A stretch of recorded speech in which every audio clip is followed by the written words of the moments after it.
education is personal development using forms of cultural expression, arts, and playing. It is general education because it enables children and young people to relate to themselves and to the world through playing, arts, and culture. Every country on earth is trying to figure out how do we educate our children so they have a sense of cultural identity, and so that we can pass on the cultural genes of our communities while being part of the process of globalization.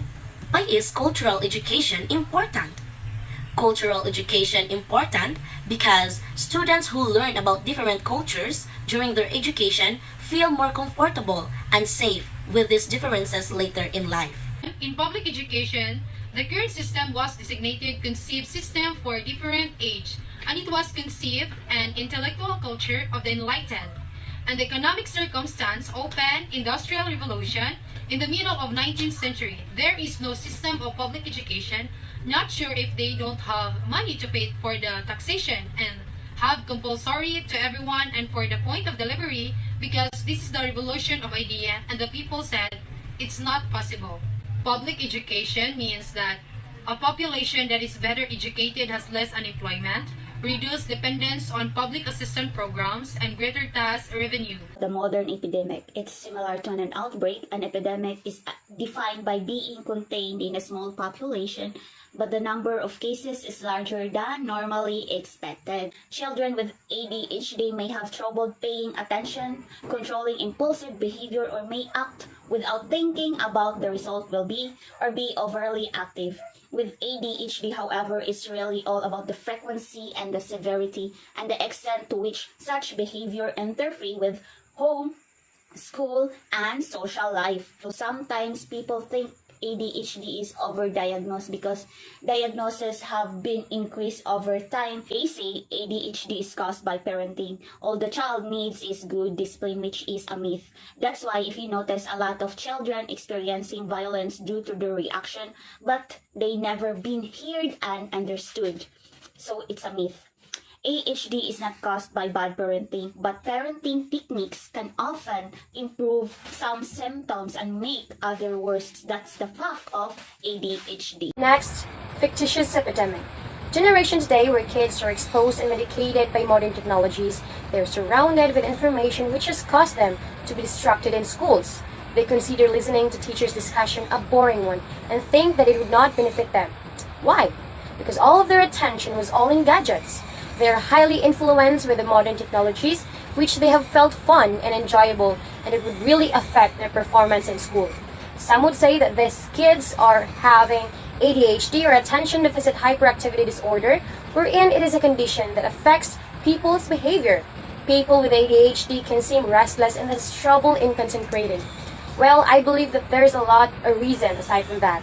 Therefore, I can say it's not an epidemic, but it's a fictitious epidemic wherein you choose to medicate a problem, which is only a problem because you labeled it as one. The arts especially address the idea of aesthetic experience. An aesthetic experience is one in which your senses are operating at their peak. When you're present in the current moment, when you are resonating with the excitement of this thing that you are experiencing, when you are fully alive.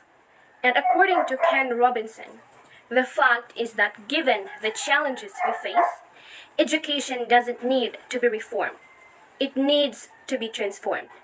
The key to this transformation is not to standardize education, but to personalize it, to build achievement on discovering the individual talents of each child, to put students in an environment where they want to learn and where they can naturally discover their true passion. As a future educator, if aesthetic experience is linked to all the senses, or at least more senses, then I guess we are trying to wake up our students through providing aesthetic experience. Now lastly, we have the divergent thinking.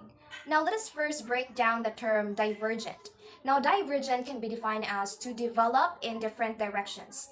And if we add to that thinking, which is using our brain, and add to that the term design problem, then we can simply assume that divergent thinking is developing ideas by exploring the design problem in multiple directions. Now, a divergent thinking doesn't only focus on a single solution or a single answer. Rather, a divergent thinker focuses and offers various answers and various solutions to a certain problem or a question. If you want to explore your divergent thinking, then take the paperclip test. This is coming up with multiple ways on using a paperclip. Most people would come up to 10 to 15 reasons, while allegedly, a genius could come up to 200 reasons. Just imagine. Now let's give some examples on how can we use a paperclip.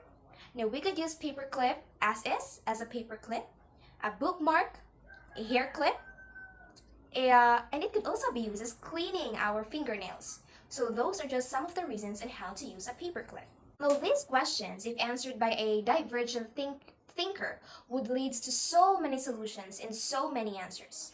Now as a whole, divergent thinking is seeing lots of ways in how to interpret and answer a question.